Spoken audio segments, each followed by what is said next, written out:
ये तो पक्की बात है। जैसे ये वीडियो आपके पास पहुंचेगा ना, आप इस वीडियो को तुरंत स्किप करना चाहेंगे और किसी दूसरे म्यूज़िक वाले वीडियो पर चले जाएंगे। इसका कारण पता है क्या है? मैथ्स। क्योंकि मैं आज उस सब्जेक्ट के बारे में आपको पढ़ने का तरीका बताने वाला हूँ, जो सब्जेक्ट आपके बचपन से लेकर अब तक एक कमज़ोर सब्जेक्ट के रूप में उभर कर सामने आता रहता है। आप हमेशा मैथ्स से इस तरह से डरते हैं जैसे तो ये कोई भूत है। पता है मैथ्स से डरने का कारण क्या होता है? क्योंकि जब आपको मैथ्स पढ़ाई जाती थी ना स्कूल, कॉलेज या किसी भी इंस्टीट्यूट में, तो आपने इसको इग्नोर किया। और मान लीजिए अगर आप पढ़ने की कोशिश भी कर रहे थे तो शायद आपको बचपन में या स्कूल टाइम में या कॉलेज टाइम में एक ऐसा टीचर नहीं मिल पाया जो आपको मैथ्स को पढ़ने के लिए मोटिवेट करे, मैथ्स में आपका इंटरेस्ट बढ़ाने की कोशिश करे। बिल्कुल भी नहीं। और जब आप धीरे धीरे बड़े होते हैं और आपके ऊपर परिवार की जिम्मेदारियां आना शुरू होती है ना, तब आप सोचते हैं कि मैं गवर्नमेंट जॉब की तैयारी करूंगा। अब गवर्नमेंट जॉब की तैयारी में भैया मैथ्स हर एग्जाम में पूछा जाता है। आप चाहे से यहाँ पे लिखा हुआ है SSC, CGL, railway, police, bank, UPSC, teachers, पटवार, इंश्योरेंस, किसी भी तरह की गवर्नमेंट जॉब की एग्ज़ाम देख लीजिए। हर गवर्नमेंट जॉब की एग्ज़ाम में मैथ्स के जो क्वेश्चंस हैं ना वो पूछे जाते हैं। अब क्या करें? मैथ्स तो हमें आती ही नहीं है ना। कोई दिक्कत नहीं है। देखो, जिस दिन से आपको ये पता चल जाता है ना कि किसी भी सब्जेक्ट को हम प्रॉपर तरीके से कैसे पढ़ें, उस दिन से उस सब्जेक्ट को पढ़ना शुरू कर दीजिए। अपने आप में इंटरेस्ट डेवलप करिए। हालांकि मैं आपको इस वीडियो में मैथ्स को कैसे पढ़ा जाता है वो मैं बताऊंगा। क्योंकि देखो, जब भी आप छोटे थे, 6-7 क्लास में पढ़ते थे, तो यही इन्हीं टॉपिक्स में से कोई एक टॉपिक या 5-10 टॉपिक आपके आ जाया करते थे। मान लीजिए आप 6 क्लास में पढ़ते थे। 6 क्लास में ये जो अर्थमेटिक वाला पोर्शन है ना, इसमें चैप्टर नंबर 8 या 9 तक मान लीजिए आपके 6 क्लास में आ गए। फिर उसी क्लास की मैथ्स की बुक में इसमें से कुछ टॉपिक उठा लिए और इस अलजेब्रा वाले टॉपिक में से भी कुछ उठा लिया। अब क्योंकि ये जो सभी चीज़ें हैं ना वो मिक्सचर में आती थी, आप पहले भी डिसाइड नहीं कर पा रहे थे और अब भी डिसाइड नहीं कर पा रहे हो कि मैथ्स की प्रॉपर तरीके से तैयारी कैसे करें। क्योंकि आपकी जो क्लासेस की बुक्स है ना, उनमें क्या था, हर पार्ट में से कुछ ना कुछ टॉपिक उठा के और आपको उस बुक में लिख दिया जाता था। आज जब आप बड़े होते हैं, गवर्नमेंट जॉब की तैयारी कर रहे हैं, जब आप किसी भी राइटर की बुक लेोगे ना, तो उस राइटर की बुक में आप कोई सी भी बुक आप छान मारिए, उस बुक में भी आपको इस तरह से सिस्टमेटिक तरीके से बेसिक से एडवांस तक ये जो सीरीज मैंने लिखी है ना वो बिल्कुल नहीं मिलेगी। वहाँ पर भी बुक्स में मान लीजिए उसमें 20 चैप्टर भी ले रखे होंगे ना, तो अर्थमेटिक में सबसे पहला जो चैप्टर होगा नंबर सिस्टम दे दिया जाएगा, लेकिन उसके बाद में फिर ये स्क्वायर रूट दे दिया जाता है, प्रॉफिट एंड लॉस, 4th वाला चैप्टर एंगल मान लो, 5th वाला चैप्टर फैक्टर्स मान लो। तो ये पार्ट्स को बीच बीच में उसके टॉपिक लेना, ये आपको हमेशा कंफ्यूज करता है। तो चलिए अब हम बात करते हैं कि मैथ्स की प्रॉपर तरीके से तैयारी कैसे करें। तो सबसे पहले जो मैथ्स है ना उसको 4 पार्ट्स में डिवाइड करिए। और ऑब्वियस ही बात है, इन्हीं में से आपके गवर्नमेंट जॉब के जितने भी एग्जाम्स कंडक्ट किए जाते हैं ना, उनमें यही टॉपिक पूछे जाते हैं, यही टॉपिक। लेकिन इन टॉपिक को systematically step by step arrange करके कैसे पढ़ें, आज मैं आपको देखो बताने वाला हूं। तो सबसे पहले आप क्या करेंगे, मैथ्स को 4 पार्ट में डिवाइड कर लीजिए। फर्स्ट है arithmetics, second geometry, third algebra, fourth है स्टैटिस्टिक्स। अब इन 4 पार्ट्स में से हम जब मैथ्स को पहली बार देख रहे हैं, क्योंकि बचपन में तो ये कमजोर रही थी ना हमारे सब्जेक्ट, अब अगर आप मान लीजिए पहली बार इसको पढ़ रहे हैं, तो सबसे पहले आपको अर्थमेटिक्स वाला पार्ट पढ़ना होगा। अब अर्थमेटिक में टोटल 19 चैप्टर को मैंने शामिल कर रखा है। कौन सा चैप्टर पहले उठाएंगे? सबसे पहले नंबर सिस्टम। अब इसमें पढ़ते क्या है, देखो, संख्या पद्धति वाले चैप्टर में हम अलग अलग प्रकार की जो संख्याएं होती है ना उसके बारे में पढ़ते हैं। उसके बाद में जब जैसे हमने जान लिया कि ये संख्या इतने इतने प्रकार की होती है, तो हमें दूसरा जो स्टेप है वो कवर करना होता है प्लस, माइनस, मल्टीप्लाई और डिवाइड। आज भी अगर मैं किसी को पूछता हूं ना कि आपको जोड़ बाकी गुणा भाग आते हैं क्या, तो पता है उनका जवाब क्या होता है, हाँ सर मुझे तो आते हैं। और natural number, whole number, decimal number, यहाँ तक के उनको जोड़ बाकी गुणा भाग आते हैं। Fraction number, integer number, root number, इनके जोड़ बाकी गुणा भाग तक नहीं आते। अब जोड़ बाकी गुणा भाग करेंगे तो किसी एक या दो तरह की संख्याओं के नहीं होते, वो होते हैं पूरी 6 संख्याओं के। उसमें सबसे पहले कौन से जोड़ बाकी गुणा भाग सीखने हैं? नेचुरल नंबर के, फिर होल नंबर के, फिर डेसिमल, डेसिमल के बाद में फ्रैक्शन, और उसके बाद में इंटीजर, और लास्ट में रूट नंबर के मल्टीप्लाई, डिवीजन, एडिशन, सब्ट्रैक्शन, ये सीखने होते हैं। अगर मान लीजिए आप शुरुआत में ही फ्रैक्शन नंबर के जोड़ बाकी गुणा भाग सीखना चाहते हो, आप नहीं सीख सकते, क्योंकि मान लीजिए कोई फ्रैक्शन नंबर है, उसके न्यूमरेटर मतलब अंश में मैं पॉइंट वाले अगर कोई संख्या दे दी मैंने, तो क्या आप उसे सोल्व कर पाएंगे? इसीलिए हमें पहले डेसिमल, फिर फ्रैक्शन, उसके बाद में इंटीजर नंबर। अब जैसे ही संख्याओं के जोड़ बाकी गुणा भाग आपको आ गए ना, उसके बाद में सिंप्लीफिकेशन आपको पढ़ना होगा। क्यों पढ़ना होगा? क्योंकि सिंप्लीफिकेशन में बोर्ड मास का रूल आता है, उसमें भी तो जोड़ बाकी गुणा भाग ही करने पड़ते हैं ना। तो ये एक तरह से ये जो मल्टीप्लाई, डिवाइड और माइनस और प्लस वाले हैं ना, इनका एक एक्सपेंडिंग वाला फॉर्मेट है। इसके बाद में square and square root, cube and cube root, LCM, HCF, LCM और एचसीएफ के बाद में आपको ये 19th वाला जो चैप्टर है ना वो पढ़ना होगा, फैक्टर्स, क्योंकि एलसीएम के बाद में फैक्टर्स को पढ़ना आपके लिए प्रॉफिटेबल हो सकता है। उसके बाद में surds, indices, average, percentage, ratio, proportion, profit and loss. अब देखिए मैंने आपको यहाँ पर 9th चैप्टर जो है ना अर्थमेटिक का, वो लिखा है परसेंटेज। परसेंटेज को पहले क्यों डाला मैंने, या पहले क्यों लिखा? क्योंकि प्रॉफिट एंड लॉस में भी तो परसेंटेज आता है ना। प्रॉफिट एंड लॉस के सवाल कैसे होते हैं? भाई मान लीजिए ए ने एक कोई चीज 10% प्रॉफिट पर बी को बेच दी, अब बताइए वहां पर भी परसेंटेज वाला सवाल आ रहा है ना। तो सबसे पहले हमें परसेंटेज के बारे में पता तो चले कि भाई परसेंटेज एक्चुअल में होता क्या है। उसके बाद में simple interest, compound interest, discount हो गया, टाइम, डिस्टेंस, ये टाइम, वर्क, ये जो चैप्टर हैं ये लास्ट में पढ़ने चाहिए। टाइम एंड डिस्टेंस में बोर्ड्स वाले, स्ट्रीम वाले, ट्रेन वाले क्वेश्चन आते हैं। अब कई बुक्स में आप देखना वहां पर स्ट्रीम रिलेटेड चैप्टर ही अलग कर देंगे, ट्रेन वाले चैप्टर, अरे उसको चैप्टर में क्यों डिवाइड करें अपन, जबकि हमें पता है कि जो बोर्ड, स्ट्रीम और ट्रेन ये सारे के सारे टाइम एंड डिस्टेंस से रिलेटेड है, तो टाइम एंड डिस्टेंस वाले चैप्टर में ही तो लिखो ना उसको। इसीलिए कहते हैं आप जितने राइटर्स की बुक लेंगे ना उतना ही आपको कंफ्यूजन होगा।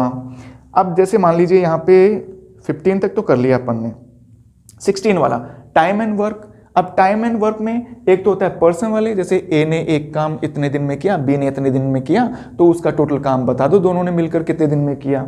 ऐसे पाइप और सिस्टम वाले, अब ये पाइप और सिस्टम वाले जो चैप्टर है इसको अलग ही चैप्टर बना दिया।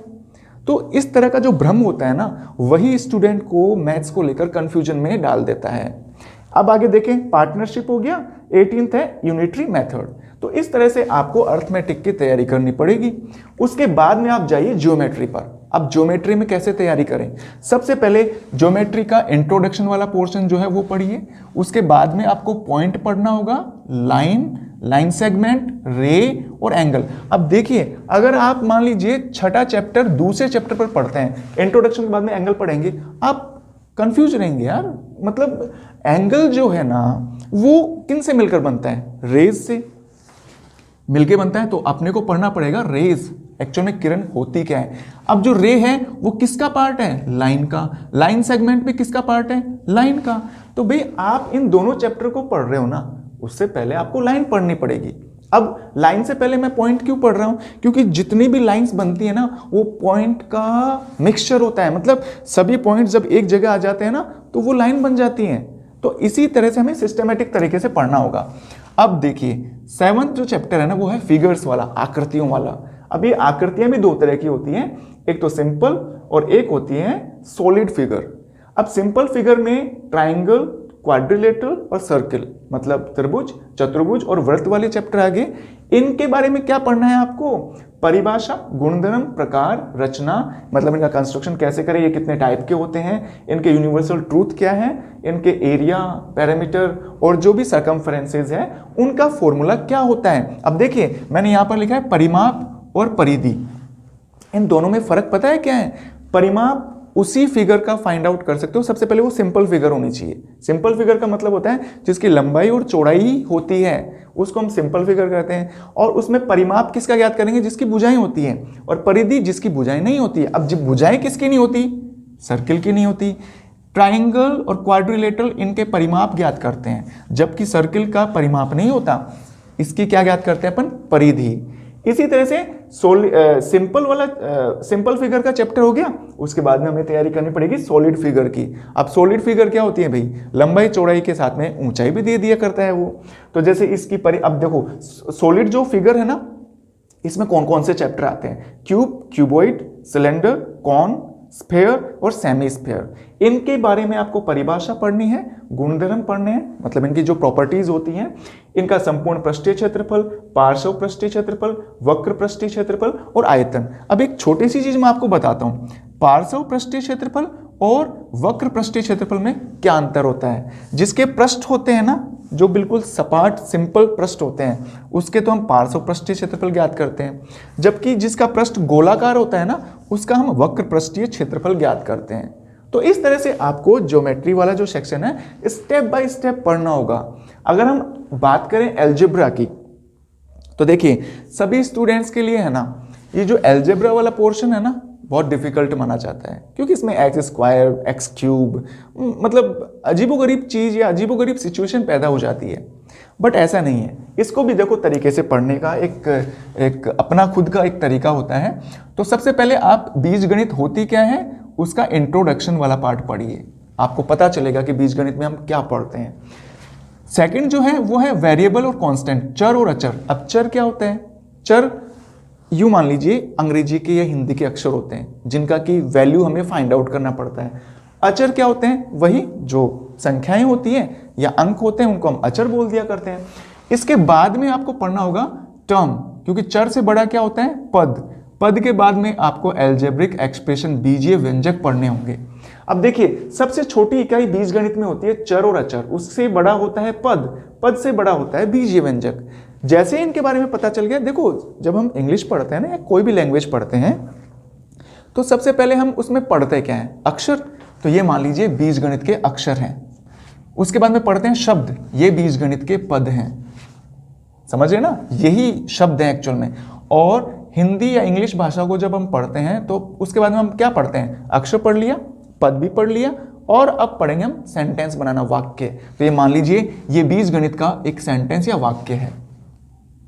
इस तरह से अगर आप पढ़ोगे ना, और इंटरेस्ट डेवलप करने वाला टीचर कभी आपको मिल गया ना, आप कभी जिंदगी में कह नहीं पाओगे, सच बता रहा हूं मैं आपको, कि मैथ्स हमारे लिए बहुत डिफिकल्ट सब्जेक्ट है।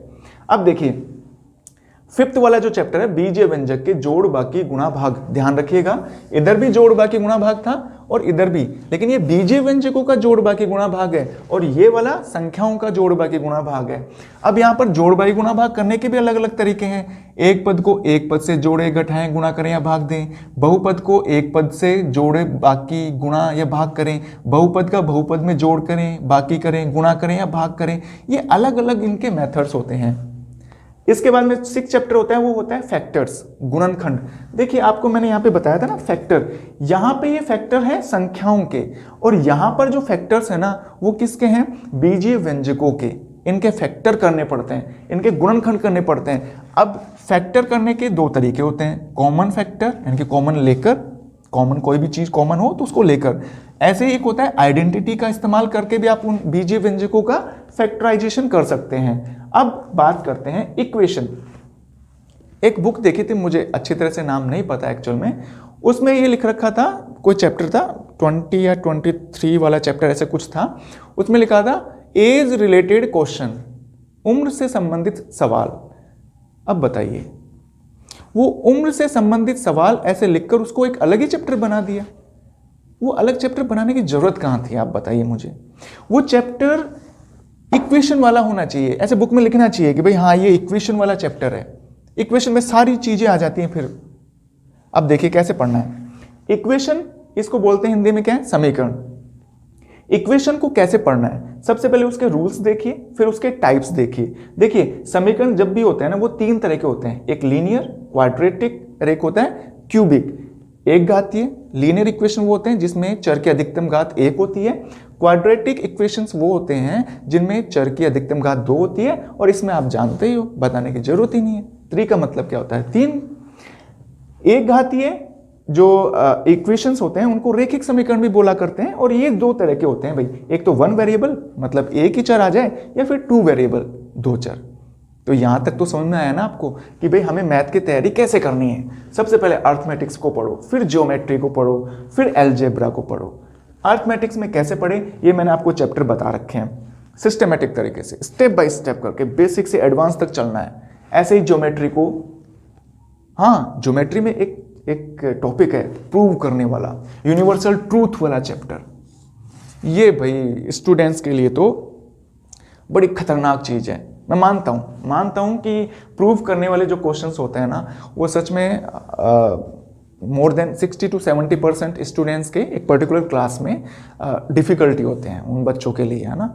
पर वो ज़्यादा प्रैक्टिस करेंगे ना वो हो जाएगा। भाई प्रैक्टिस करने से कौन सी चीज़ ऐसी है जो डिफ़िकल्ट थी पहले और आसान नहीं हुई, सब चीज़ें आसान हो जाती हैं। अब बात करते हैं स्टैटिस्टिक्स की।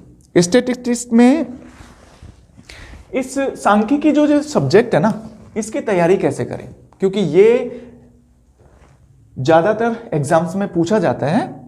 बहुत सारे गवर्नमेंट जॉब के एग्जाम हैं जिसमें स्टैटिक्स वगैरह के, इनमें ज़्यादातर जो एस्पिरेंट होते हैं ना गवर्नमेंट जॉब की जो तैयारी कर रहे हैं उनको बस यही पता होता है डायग्राम, मीन मोड मीडियन क्या होता है, ये सब चीज़ें। ये भी बीच वाले टॉपिक है भाई। सबसे पहले आपको स्टैटिक्स की जो इंट्रोडक्शन वाला चैप्टर है कि स्टैटिक्स आखिरकार होता क्या है वो पढ़िए।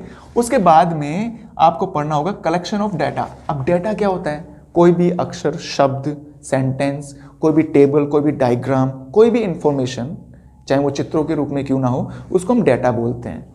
अब जो डाटा होते हैं ना ये प्राइमरी और सेकेंडरी दो तरह के डाटा होते हैं, इनके बारे में जानकारी लेनी पड़ती है। थर्ड चैप्टर होगा क्लासिफिकेशन। जितने भी डेटाज हैं उनको class limit, class interval, mid value, frequency distribution, आवर्ती वितरण, ये भी 3 तरह का होता है, व्यक्तिगत, खंडित और सतत जो श्रेणियां होती हैं वो सारा बेसिक जो है वो आपको थर्ड चैप्टर में देखने को मिल जाएगा।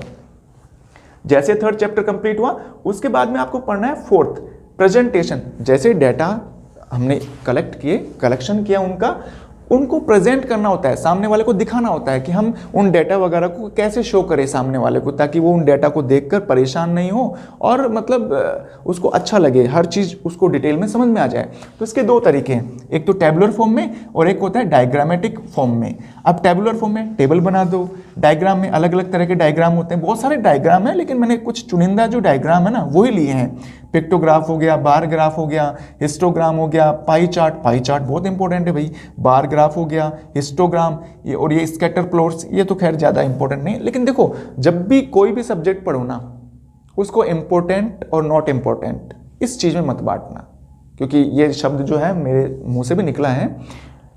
मैंने यहाँ पर इंपॉर्टेंस क्यों यूज़ लिया, ये जो इंपॉर्टेंट वर्ड है वो यूज़ क्यों लिया, क्योंकि मैं गवर्नमेंट जॉब के अकॉर्डिंग बता रहा था कि ज़्यादातर जो है ना बार ग्राफ और पाई चार्ट, हिस्टोग्राम, ये ज़्यादातर 3 तरह के जो डायग्राम्स होते हैं वो दिए जाते हैं। जैसे ही 4th चैप्टर कंप्लीट हो गया उसके बाद में हमें 5th चैप्टर पढ़ना है, फिर 6th, फिर 7th। अगर आप डायरेक्ट ही इसके बाद में ये पढ़ लोगे ना बिल्कुल समझ में नहीं आएगा भाई।